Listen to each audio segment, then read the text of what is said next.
Rumah dinas Gubernur Banten dibangun dengan harga 16 miliar rupiah. Penyidik Komisi Pemberantasan Korupsi menggeledah kantor Kepala Dinas Kesehatan Tangerang Selatan. Sejumlah dokumen terkait alat kesehatan diamankan. Khosiah tercatat sebagai gubernur perempuan pertama di Indonesia. Sayangnya prestasi itu seperti terlupakan oleh banyaknya dugaan korupsi yang membelit sang ratu. Para mahasiswa menggelar unjuk rasa menuntut agar Atut ditahan. Tubagus Hairi Wardana, salah satu tersangka kasus dugaan suap sengketa pilkada di Kabupaten Lebak, Banten yang ditangkap KPK Rabu malam lalu. Ketua Komisi 1 DPRD Banten Agus Erwisas yang sebelumnya keras menuntut Atut mundur, pada akhirnya sepakat menganggap Atut masih bisa mengendalikan roda pemerintahan dari balik jeruji. Gubernur Banten Ratu Atut Khosia tinggal di rumah pribadinya tapi disewa dan dibayar dengan APBD senilai 250 juta rupiah per tahunnya. Penggeledahan KPK menemukan belasan mobil mewah di rumahnya. Sehingga total pembangunan rumah dinas Gubernur Banten mencapai 22 miliar rupiah. Dananya diambil dari anggaran tahun 2010 dan 2011. Dinasti Gubernur Banten Ratu Atut Khosia selain mendominasi struktur kekuasaan di Banten, juga dianggap menguasai berbagai proyek pembangunan. Nama Atut pun ikut terseret. Sang ratu diduga ikut berkonspirasi menyuap penjaga konstitusi.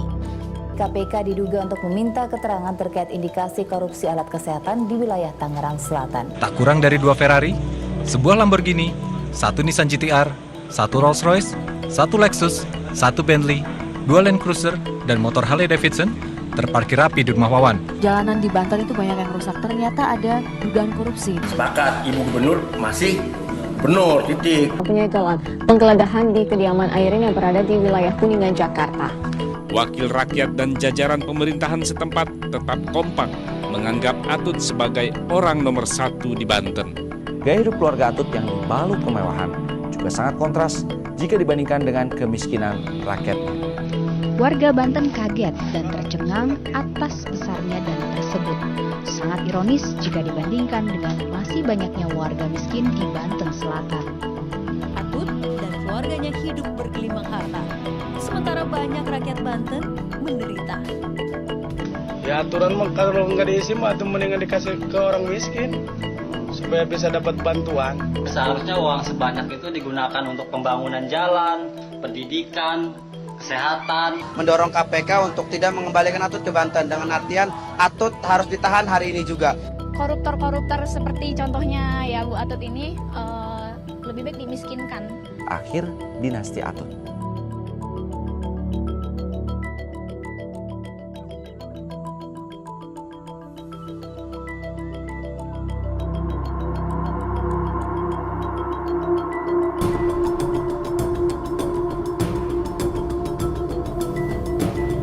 Tangerang Selatan, sebuah kota di Provinsi Banten yang diresmikan oleh Menteri Dalam Negeri Mardiyanto pada 29 Oktober 2008. Sedangkan hari jadinya pada 26 November 2008. Kota ini merupakan pemekaran dari Kabupaten Tangerang. Kota otonom ini terdiri atas 7 kecamatan, yaitu Pamulang, Ciputat, Ciputat Timur, Pondok Aren, Serpong, Serpong Utara, dan Setu. Di kota Tangerang Selatan, Kecamatan Ciputat ditetapkan sebagai pusat pemerintahan kota Tangerang Selatan secara aklamasi dalam rapat paripurna DPRD Kabupaten Tangerang pada 22 Januari 2007.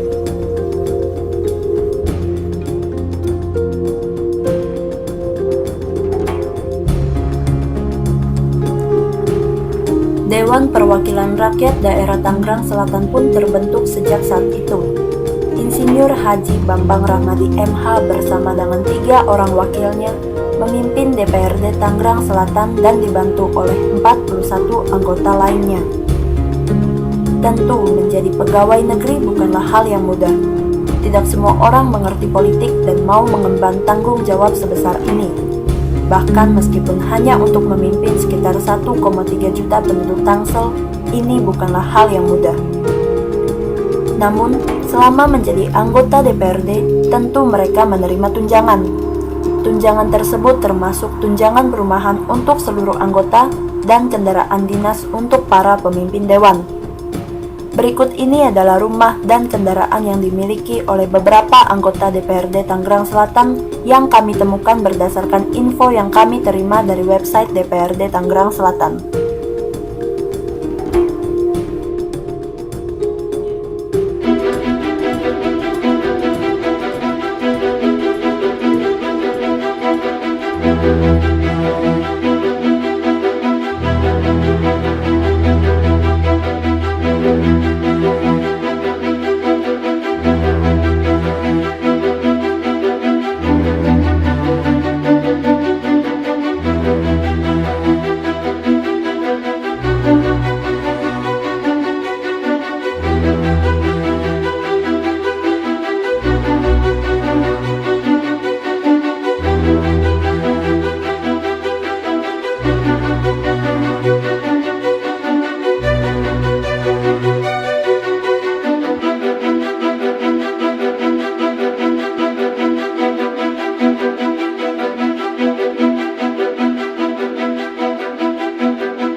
itulah tadi rumah dan kendaraan dari beberapa anggota DPRD Tangerang Selatan.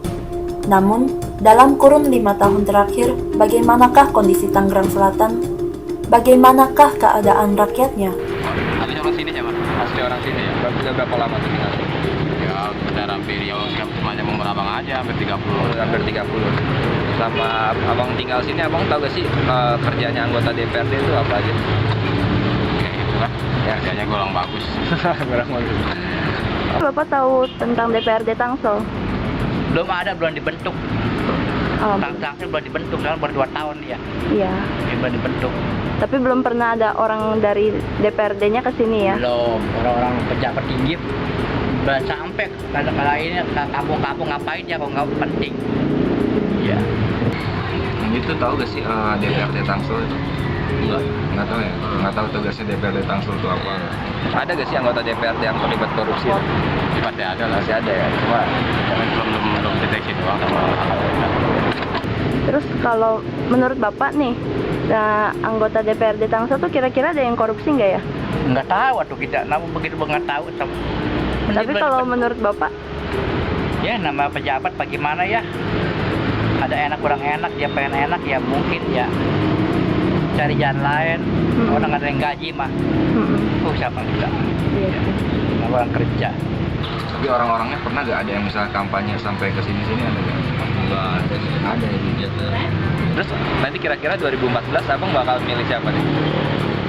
Ya siapa aja lah, yang penting bisa mimpin negeri ini gitu aja. Dia harus mimpin DPRD secara Tangsel ini ya. Ya nanti dikit lagi ada pemilu Tangsel nih. Kang Didi tuh milih nggak tahu bakal milih siapa? Ya enggak sih, kan kalau misalkan ya pendaftar ya milih gitu, tapi kan tergantung dari sosialisasinya dulu gitu gimana. Masih ditemukan ribuan rumah tangga maupun individu yang miskin dalam data pendapatan program perlindungan sosial pada 2011 lalu. Sedangkan dalam kabar6.com pada Desember 2012 lalu, angka kemiskinan di Tangerang Selatan naik 3%. Memang tidak bisa dipungkiri, meskipun sudah menjadi daerah otonom, belum tentu kesejahteraan rakyat dapat meningkat begitu saja. Diperlukan uluran tangan pemerintah untuk menjadikan Tangsel lebih baik. Kami pun sempat mengajukan surat permohonan untuk melakukan wawancara dengan beberapa anggota DPRD Tangerang Selatan mengenai kinerja DPRD Tangerang Selatan, kemiskinan warga Tangerang Selatan, dan tunjangan yang diterima oleh para anggota DPRD Tangerang Selatan. Sayangnya, tidak ada yang memberikan respon positif. Dengan kata lain, kami ditolak secara halus. Tahukah Anda, tidak sedikit warga Tangerang Selatan yang masih memiliki kehidupan yang serba minim dan masih tergolong miskin. Sudahkah setiap anggota DPRD Tangerang Selatan melaksanakan tugasnya dengan baik? Sudahkah Tangselku aman? Sudahkah Tangselku nyaman?